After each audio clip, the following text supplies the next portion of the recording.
वृश्चिक एस्ट्रोविंड के प्रिय दर्शकों, जरा ध्यान से सुनिए। अक्सर ऐसा होता है जैसे कि पति पत्नी के बीच खटपट बनी ही रहती है, लड़ाई झगड़ा नहीं होता, बस मन मुटाव सा बना रहता है। घर में निगेटिविटी फील होती रहती है, संतान की तरफ से टेंशन बनी ही रहती है, संतान तनाव देती रहती है, मन शांत नहीं रहता, अशांत रहता है और प्रयास भी निष्फल होते रहते हैं। आप जिसके साथ घूम रहे हैं उसके काम बन जाएंगे, लेकिन आपके काम नहीं बनेंगे। आपका ज्ञान, आपकी बुद्धि आपके लिए बिल्कुल बेकार साबित होगी, लेकिन दूसरों को जब आप सलाह दे देंगे तो उनके बड़े से बड़े काम बनते चले जाएंगे। तो ये स्थिति बनती है जब कुंडली में गुरु खराब हो। गुरु को अनुकूल करना बहुत आवश्यक है, क्योंकि गुरु जीवन का आधार है, पूरी कुंडली का आधार है। गुरु ही खराब तो समझो कि अंधेरे में आप बैठे हुए हैं, क्योंकि गुरु को दिया कहा गया है, दीपक कहा गया है, तभी तो वह अंधकार से प्रकाश की ओर लेकर जाता है।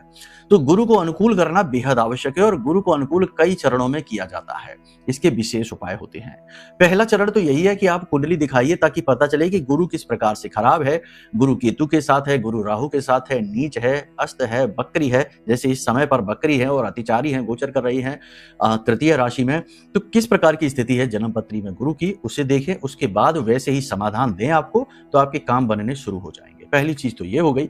दूसरी चीज ये है कि छोटे छोटे से कुछ उपाय हैं, ये आप करना शुरू करिए। ठीक है, पहला उपाय आप ये करिए कि एक कांच का कटोरा लीजिए या पीतल का एक कटोरा लीजिए, उसमें स्वच्छ जल भरिए, थोड़ा सा उसमें गुलाब का इत्र डालिए और उसमें एक पीले रंग का पुष्प डालिए और एक चांदी का सिक्का उसमें डाल दीजिए। ठीक है, और हो सके तो थोड़ी सी केसर या पिसी हुई हल्दी भी उसमें डाल दीजिए।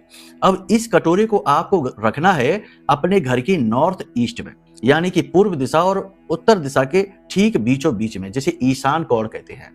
ठीक है, ईशान कोण में रख देना है, यह गुरु का भी कोना होता है, यहां से गुरु स्थिर हो जाएगा। ठीक है, पहली चीज तो ये। दूसरी चीज, अपनी वाणी पर हमेशा नियंत्रण रखें, शब्द भारी भारी बोलें, दैवीय शब्द यानी जो जो हमारे शास्त्रों में लिखे हैं, थोड़े से वजनदार शब्दों का प्रयोग करिए, आध्यात्मिक शब्दों का प्रयोग करिए, भगवान का नाम स्मरण जरूर करिए, किसी विशेष प्रकार की पूजा पाठ अनुष्ठान अपने स्तर पर जरूर करिए। साप्ताहिक अनुष्ठान कर सकते हैं, डेली अनुष्ठान कर सकते हैं, कैसे करना है ये हम आपको समझा देंगे। ठीक है, ये आप जरूर करिए। इसी के साथ साथ गौ की सेवा, गाय की सेवा जरूर करिए, माता पिता की सेवा जरूर करिए। माता पिता की सेवा करने से गुरु अनुकूल हो जाते हैं और गौ की सेवा से गुरु अनुकूल हो जाते हैं पूरी तरह से। तो ये आप जरूर करिए और आप देखिए कैसे धीमे धीमे चीजें बननी शुरू हो जाएंगी, टेंशन समाप्त होनी शुरू हो जाएगी। चलिए प्रेम से बोलिए जय माई की, जय मां बगलामुखी।